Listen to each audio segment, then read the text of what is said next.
বাড়ির ওইখানে যে ইয়েটা রয়েছে জিআরপিটা রয়েছে ক্যাম্প বিএসএফ ক্যাম্পটা এই পাশে ওরা দিয়ে বলছে আমাদের বাড়িতে আলিপুরে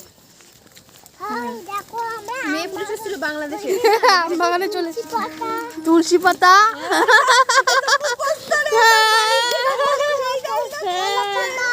আর কি পাতা কলা পাতা আমরা চলে এসেছি এই যে সব ফৌজিরা আমাদের ওই রাস্তাতে যেতে মানা করছে যে ম্যাঙ্গো বাগান কি বাগান বাবা ম্যাঙ্গো বাগান ম্যাঙ্গো বাগানে কি হয় ও আম আম হয় তা হ্যাঁ আরে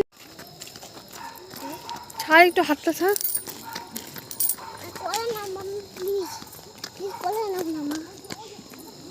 নাম করলেন তো বলে না একটু মাম্মি একটু খুলে দাও মাম্মি প্লিজ ও আমি আগে আমটা হয় তাহলে ম্যাঙ্গো গাছটা হয় বলতে কি মানে ম্যাঙ্গো গাছ কোনটা মাম্মি কোনটা হয় মাম্মি কোনটা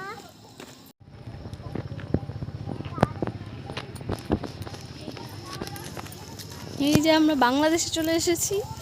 এখানে হলো আম বাগান বার্নপুরে এখানে সব জায়গায় আম বাগান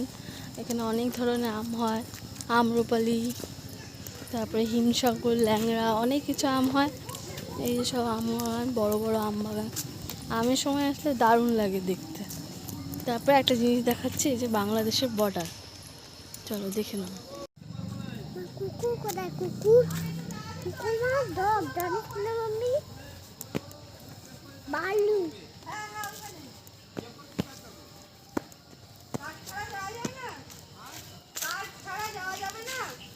মাম্মা আব্বাকে পড়ে গেছে মাম্মি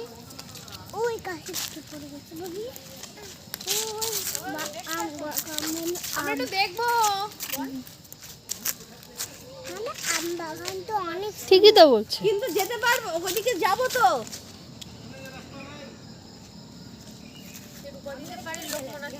রাস্তা